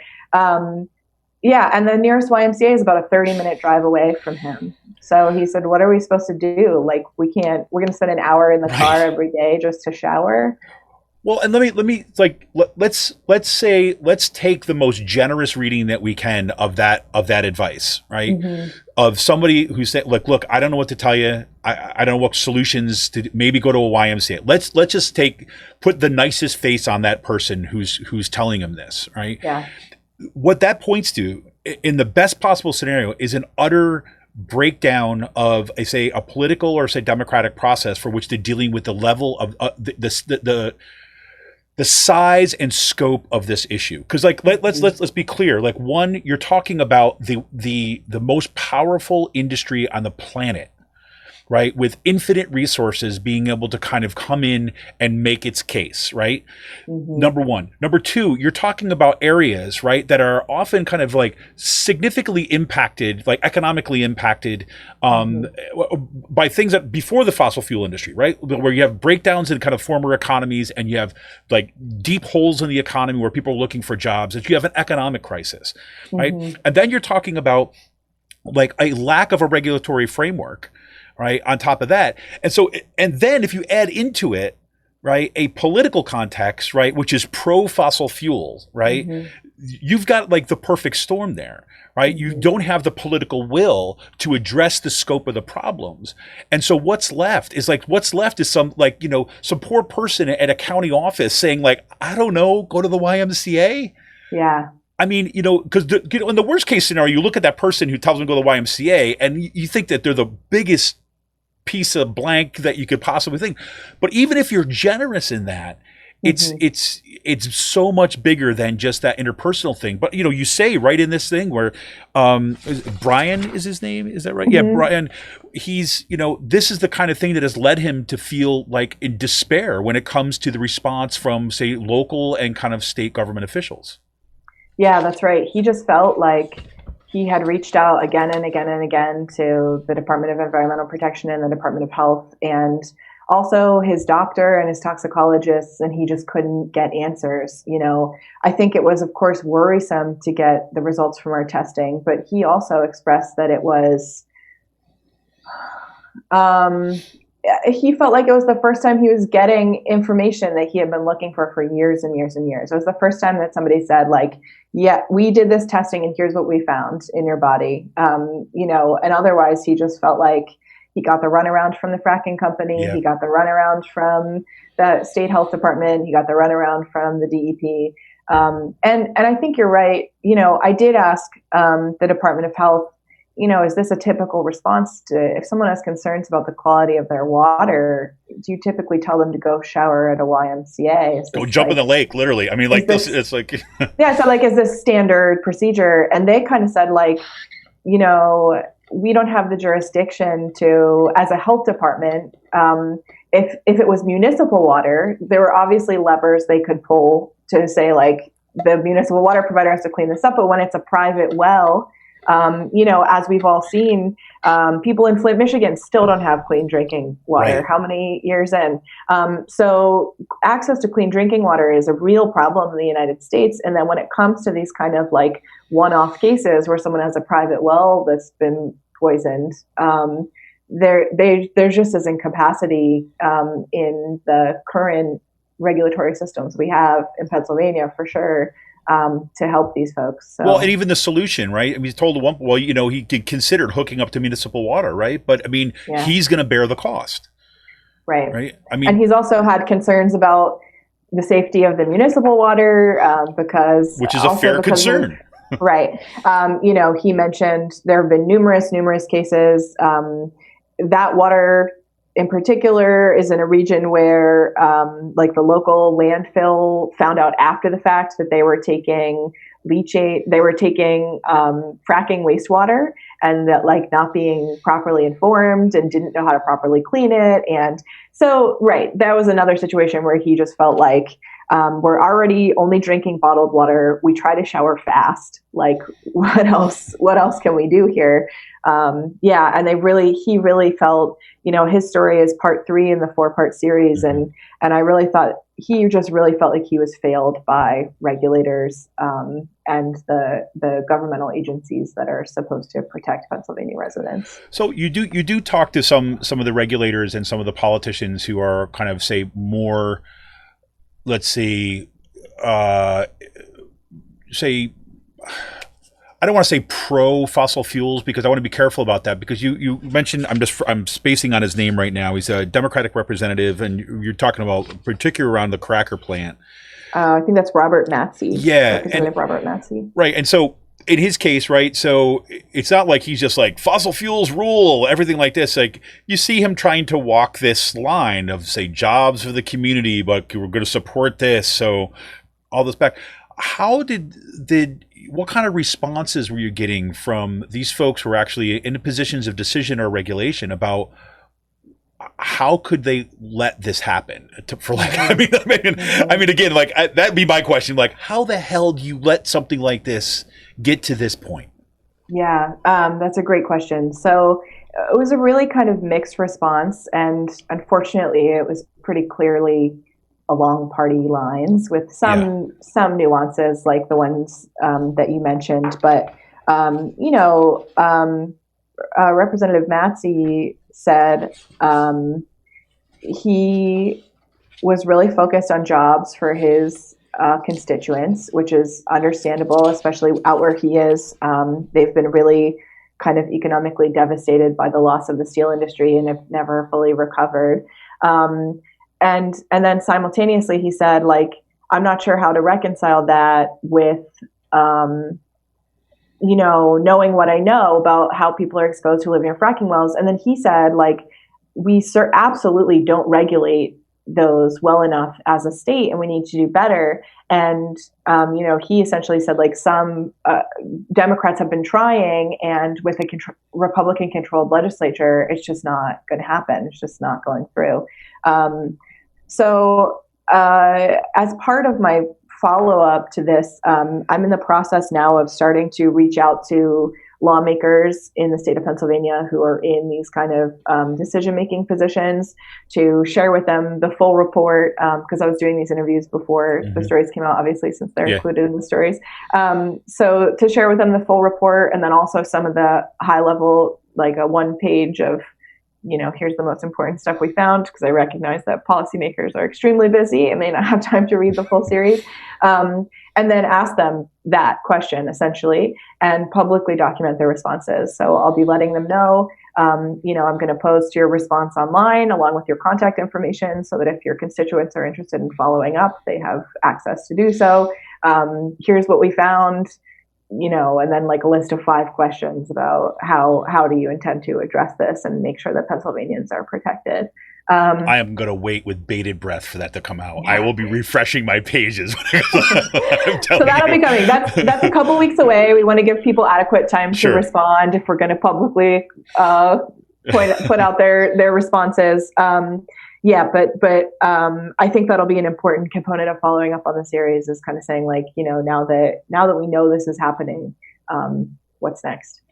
So the one other thing that I want to kind of point out, this one thing I thought was extraordinarily important. You look at Colorado, right, as a state that made a turn, right, that followed a very similar path that we see in a lot of these kind of boom bust economies, right, especially around, say, fracking and natural gas.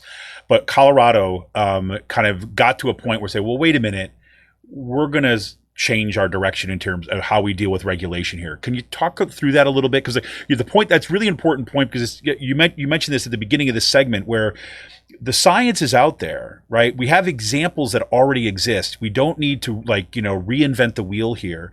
We've got clear models, and the folks in Colorado seem willing to share it with anybody who wanted to see it, right? Yeah. So Colorado is a really interesting case. They just recently, they had like hundreds of hours of public hearings on the safety of fracking. And after years of kind of doing stuff that was similar to what Pennsylvania had been doing, like they did a couple literature reviews where they tried to look at all the science that was on there on fracking, but they had these really stringent requirements for what kind of study could be included that, environmental advocates and health advocates have criticized as saying, essentially, some of them were requirements that this would be like a controlled study, which you can't do. You can't intentionally expose people to fracking chemicals. It's unethical. So we're stuck with going out to these communities and seeing what's happening. So people were kind of critical of the requirements they had for including a study, because then they would look, they'd look at those 2,000 studies and say, well, only 30 of those met our stringent requirements. And of those 30, we can't say one way or the other if fracking is causing these harms to people. So they were pretty heavily criticized for some of that. And so they did their own air monitoring study, a really extensive air monitoring study over a long period of time, where they did that kind of like constant air monitoring I described.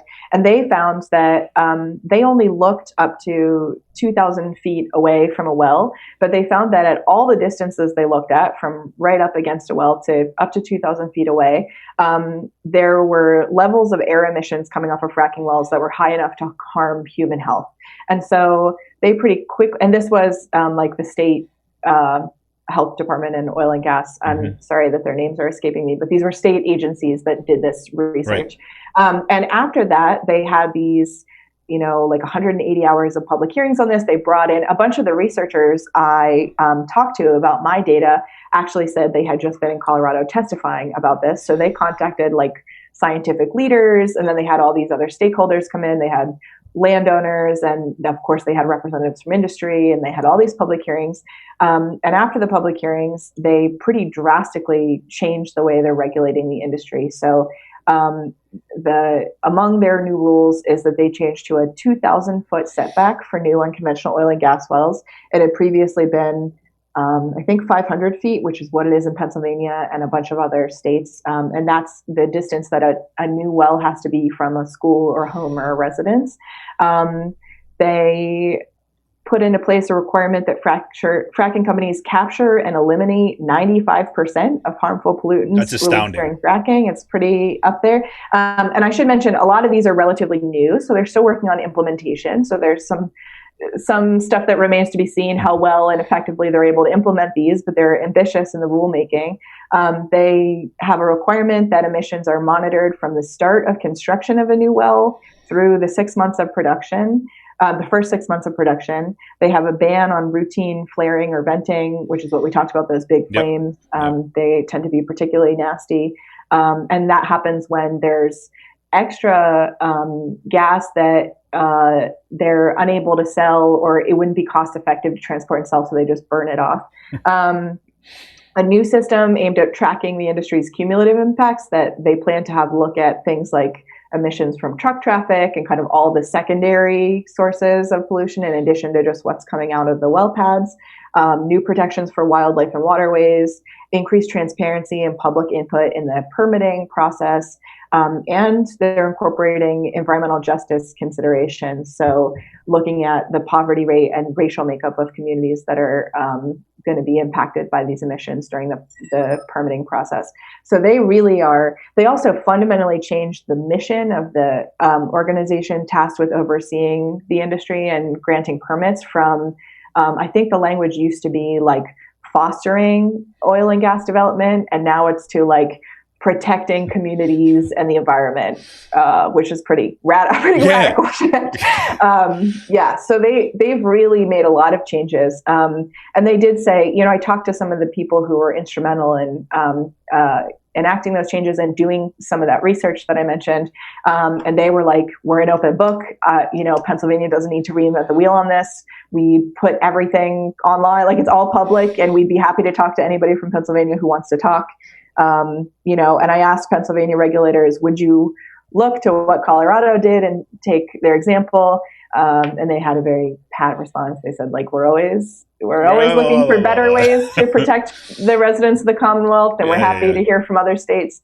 But, you know, no like concrete promises about any of that. But yeah, it was really, it's been really impressive to see like what a radical shift Colorado made in like a 2-year period when it comes to regulating this industry. So I think it really demonstrates that it's possible, that this kind of thing is possible. And they really took a science-driven approach. They did their own science. You know, they brought in leading experts in air pollution and in some of these chemical exposures, and had a lot of public input. So they really did this in a clear, transparent way, which I thought was impressive.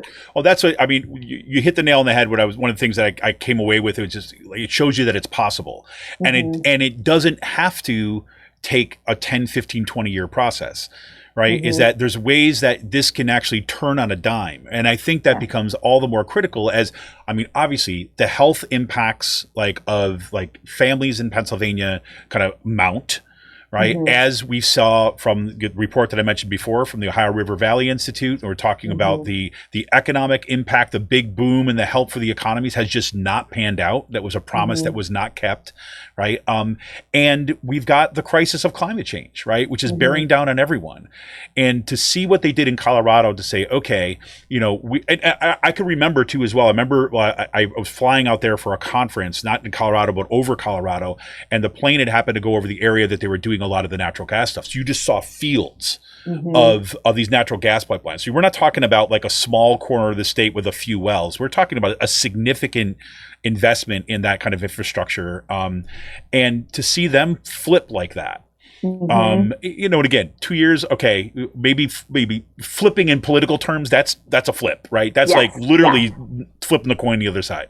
Absolutely. And then to say like, look, it's possible in Colorado, right? And now that also becomes a tool for organizers, right? I mean, because like you said, if you talk to politicians now, a lot of them are going to be like, well, we're always, you know, looking out for the health of the safety, blah, blah, blah, blah, blah, right? But now that becomes a tool for people on the ground who are doing the organizing to basically say, no, we want this, right? No, we don't need 1,000 other hearings, right? We're going to take what New York State did, you know, those 4,000 other studies that are up there that organization has. We're going to look at the implementation process that they have in Colorado, and we want this and we want it now. So it becomes so important, I think, for the organizers who are attempting to kind of protect, like, you know, the citizens of the Commonwealth, right, as well as our collective future, to make sure that, you know, we use these tools to kind of push them forward. Because, you know, politicians, one thing, they're going to pay attention to those folks that are bringing them things. Yes, it's true. You say, hey, you want to look out for the health? Yes, of course we want to work. Everybody, who doesn't want to? Who disagrees with health, right? We'll say, no, we want these specific things and we want them now. And we have a name. We're going to take names and we want a timeline. We want it by this date. And if it's not by this date, then this thing is going to happen. Right. And I think that's the way we move forward. So this is why I was thrilled to hear that you're at this is the next stage. This is going to be one of my questions for you anyways. So, okay, now we actually going to bring these to legislators now to see where, to see where we can kind of, you know, push the discourse in some sense. Yeah. And I think, so some of the other things I hope will come out of this are, I mentioned that there was this kind of gap in the data. There's all these studies, epidemiological studies, that show that people who live closer to fracking are more likely to have migraines and nosebleeds or preterm births. This long list of health effects. But then there wasn't much data on whether these chemicals are getting into people's bodies. But I wanted to demonstrate that, like, we could start filling in that gap if we do more of this on a larger scale. But I also really wanted to help fill that gap for these particular families. And so one thing that's been really inspiring to see is the way that they are using these test results to advocate for themselves and the health of their families and their communities. So Lois Bauer Bjornson, that mom in the first story we talked about, she is just a total powerhouse, and she has been CCing me on emails to every legislator she can think of, saying, like, look at this report. This is my family. This is real. This is happening to us. What are you going to do about it? And I heard from, even though I think, like I mentioned, it was difficult to get this kind of unsettling health information, especially during a global pandemic. I'm hearing from these families that they now feel like they have a tool to say, like, people can, that they can kind of answer back to people who are saying, like, well, maybe you're just sensitive, or maybe you're making it up, or like, why are you so worried about this when the industry says it's fine and politicians are saying it's fine? Here, this. Yeah, right. But they now have this science to be able to say, like, actually, we checked and this is what we found. And so how do we move this conversation forward? And so, that has been really inspiring. And I do hope that others are able to kind of take this and use it as a tool to talk to their doctors and talk to their policymakers and be better equipped to advocate for their health and work on keeping their families and their communities safe. That is so awesome to hear. This is like the best outcome you could possibly want from a significant piece of journalism like this. It's just pretty incredible. So everybody, we're going to take one more quick break. We're going to come back and kind of wrap things up and talk a little bit about, say the bigger picture and some kind of directions to go from here. So this is Kevin Mahoney, editor and founder of Raging Chicken. Want to remind you can help support the show by going to patreon.com/rcpress. We'll be back right after this quick break. More. Where are all my people?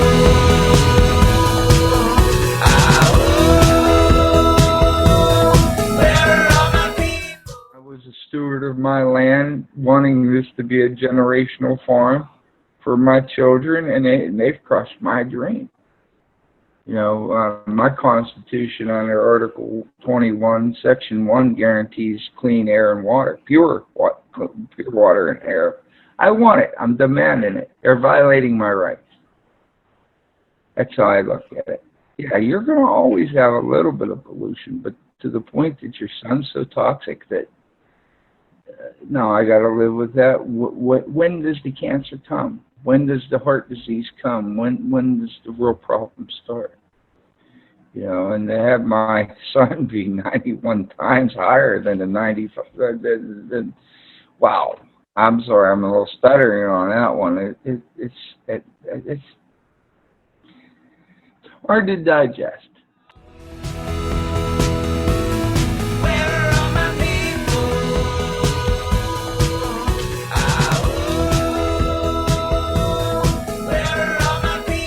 Welcome back, everybody. This is Kevin Mahoney, editor and founder of Raging Chicken Press.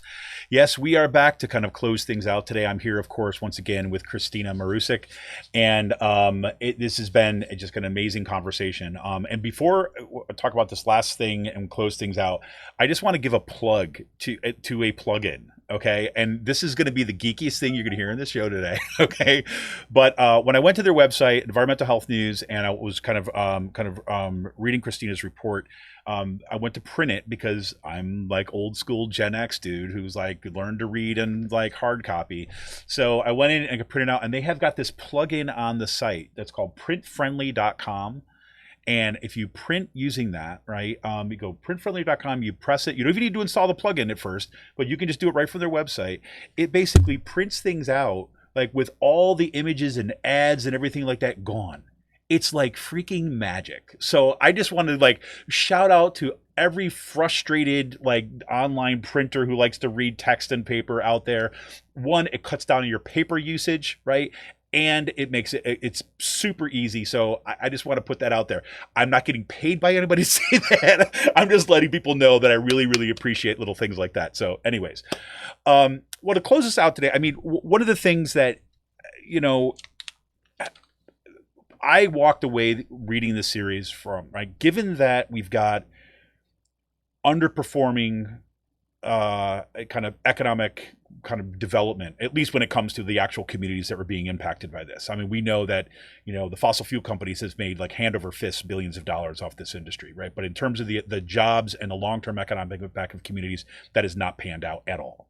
Number two, we have kind of environmental impacts, right? Just in terms of, say, the infrastructure of kind of the areas. And now with this kind of reporting here, we have significant and severe, potentially long-term health impacts from the fracking industry.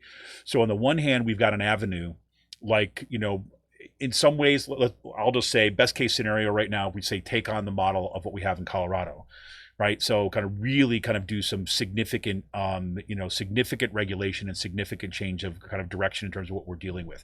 And I'm all in for that, 100%. But what it does raise is it raises the question of like, if we look at kind of the pressing crisis of climate change right now, is it worth it, right? I mean, is this continued investment in the fossil fuel infrastructure in this state and across this country even worth it, given the kind of severity of the crisis that we are facing right now when it comes to the climate? So I know that's a kind of like, you know, the, you know, 20,000 foot kind of place to kind of leave us with today, but I'm just kind of curious how you might kind of say come at that. I mean, you mentioned already in here that, you know, that the methane that was coming out, that we saw the kind of what that contributed here, but we know that, you know, for a long time, and this is Democrats and Republicans alike, right? I mean, Obama was a big champion of this, saying that no, natural gas is our bridge fuel, right? It's got me questioning that. Can that even really be the case given the severity of the climate crisis that is upon us? I mean, curious your thoughts. Yeah, it's a big question. So I think you mentioned some of those financial questions, which I think are certainly part of this. You know, I talked to some analysts who pointed out that investors have really been burned by the fossil fuel industry too. Mm-hmm. They have this huge debt overhang and they're operating at a loss. And then, you know, we have that report that you spoke with Sean O'Leary about showing that local economies aren't benefiting that much. So the cost benefit analysis obviously needs some updating, I think. Yeah. But in terms of, you know, we were kind of sold as a nation on the idea of fracking and natural gas as a bridge fuel, like you mentioned, to get us, that was sort of how Obama pitched it, to get us from traditional fossil fuels to renewables. But some recent research has shown that natural gas extraction might actually be causing a lot more climate warming than we originally thought. So the Environmental Defense Fund did a study from 2012 to 2018 and found that methane emissions from natural gas extraction are a lot higher than government estimates take into account. So they estimated that, what did they say?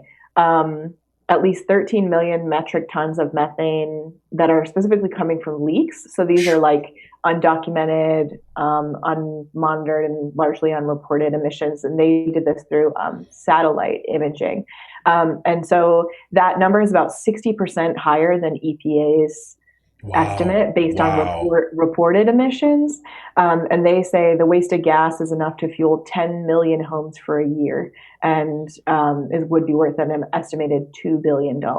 So I talked to one researcher about this who said, you know, we essentially went out of the frying pan and into the fire when it comes to natural gas, because you know, as we discussed, methane is much more climate warming than carbon dioxide over a shorter time period, which is what we have to work with. So yeah, I think that it's, you know, as you mentioned, it's a big and complex question, and it's easier said than done to just say we should stop doing this. because there are lots of dependencies and political considerations and et cetera. So I don't want to oversimplify what's a complicated issue. But I certainly think that the kind of big picture cost benefit analysis needs to be revisited at this point. Well, and I think, for whatever it's worth, I mean, I frequently will say on kind of our podcast is like, okay, look, I'm going to give like free political consultant work, advice right here, right? Whatever. But, and like you said, this is easier said than done. But it also gets to some, I think, given your reporting and kind of given the way that these families have been impacted and the communities have been impacted, I also think that we need to be clear-eyed about what that kind of transition needs to look like.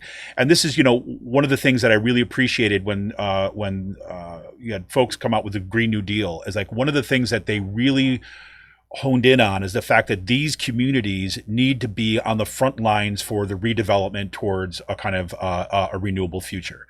So that if we're going to be building windmills, if we're going to be building solar panels, if we're going to be coming up with the technologies that are, are going to power our future, these communities need to be like first in line for that kind of investment, because they've literally, I mean, as you say in your reporting, I mean, as you've shown in your reporting, they've literally are paying with their bodies.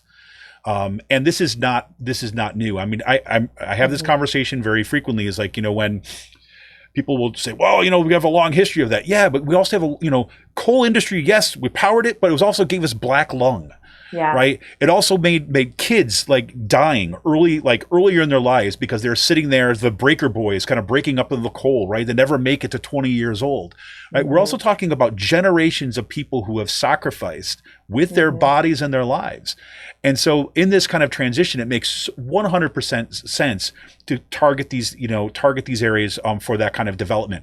And what I hope is that if I had a hope beyond hope, at least if we're able to look at the science and really look at our options here, we have a short-term solution like we see in Colorado, but the long-term one is we're going to have to kind of pay back, right, the generations of cost that we've inflicted upon these people. So, I mean, I know that's, again, easier said than done, but all the more reason that this kind of work is so critical. Yeah, absolutely. So let me ask you this to kind of close the way out. You mentioned, I mentioned at the top of the show that, first of all, I'm so thrilled, like you said in the last segment, that this report is going places, right? Both the families are using this report, and actually you have got some follow-up reporting coming here, working with a state legislator saying, hey, what are these responses? But you also got a book, right? A little bit kind of a longer scope here. So tell us a little bit kind of about the book that you're working on. I was thrilled to hear this when you told me at the start of the show. I'm like, this is fantastic. I got more of your stuff to read. It's great. Thank you. Yeah. So the working title is The New War on Cancer, and that might change through the editing process.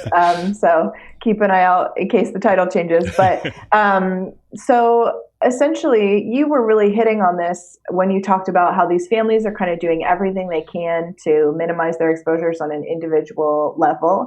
And so the book is focused on the ways that cancer prevention has historically in the United States really focused on individual behaviors and the ways that individuals can modify their own behaviors, not smoking, exercising, eating healthy food. But now there's this new push to address environmental exposures to cancer-causing chemicals, which all of us are facing. So I documented some of these specific families that might be facing higher than average exposures because they live near fracking. But we know that over the last 70 years, we have all been introduced to hundreds and hundreds of new chemicals, as Americans specifically, because of the way chemicals are regulated or not so regulated in this country. And lots of them have been found and are still being found to increase cancer risk. So the book is not focused so much on all of the things that we're exposed to that could cause cancer in us, although certainly some of that's in there for context, but it's really going to be a hopeful book that looks at the people who are pushing for solutions to this. So there's this kind of nationwide movement that includes, I think it's particularly interesting because it's not just activists, although activists certainly play an important role, but it's also cancer researchers and scientists and physicians and people who work in public health. And there's like nurse associations and organizations that are involved in this work who are really saying, telling people how they can act on an individual level to reduce their exposures is not enough. We need to implement systemic change that will protect everyone from cancer-causing chemicals in their everyday lives. You shouldn't have to have a science PhD and to go to the grocery store and buy, or the drugstore and buy products that are safe for your family and for your kids. We need to make it so that and also be able to afford the much more expensive products that come without carcinogens. And so it's really, I'm thinking of the book as really a kind of like portrait of this movement. And so I'm talking about the science and the policy pushes that are happening through the lens of kind of profiles of the people who are doing this work. So I'm talking about, a lot of the people, the researchers I'm talking to are scientists who are doing work related to this, but they have kids of their own. And so they're talking about how this comes up in their own lives and the kind of journey that led them to want to do this work and push for this kind of change. So I hope people will keep an eye out for it. I'm still kind of in early stages of writing it, but I'm really excited for this book to be in the world. Well, fantastic. Well, I'll tell you, I'm going to be on the pre-order list of that book as soon as that becomes possible, and I'm thrilled. And so everybody, I first of all, I want to thank you for being so generous with your time here today. I mean, this is really extraordinary work that you've done here, and I could think that this is only going to help, I hope, right, amplify the work that you've already done, and really, for these words to become tools in the struggle, right, and the fight for a healthier future. I mean, that is really the goal. And if you're not already kind of following Kristina on her work over at Environmental Health News, do yourself a favor and do that. There'll be links in the show notes here, but absolutely 100% put it on the front burner. Make sure that you read this series. It's called Fractured: The Body Burden of Living Near Fracking. It's a 4-part series. It's absolutely extraordinary. It's a phenomenal read, but just give yourself some places to pause, because parts of it are pretty devastating, especially when you hear what's happening to some of these kids. That's what got me, and families and communities. So thank you so much for your time today. Head on over to Environmental Health News too as well. Check out their reporting. So thank you so much for your time and great work. And I hope to be kind of checking back in you in the near future, because I'd love to have you back. Yeah, thank you so much, Kevin. This has been a really great conversation. I appreciate it. Fantastic. Well, thank you everybody for kind of tuning in here today. Please do check out that book, or check out the book. I'm getting a little out of myself. Check out that investigative series. Go over to Environmental Health News. Look for Fractured: The Body Burden of Living Near Fracking. Thanks again to Kristina Marusic. Did I get it right the last time? Yes, Marusic for her time today. And for you, everybody out there, we want to support this kind of work, making sure that we kind of amplify the voices that are kind of helping us with our struggle. Make sure that you can become a patron by going to patreon.com/rcpress. Become a patron for those $5 a month. Thank you so much. And hey, everybody, we'll be back on Friday with our regular weekly news roundup with Sean Kitchen. And then next Monday, it's either going to be open phones. We're talking about what the hell they're doing with public higher education in this state, right? Or we might have the new progressive reporter of Bucks County. See ya!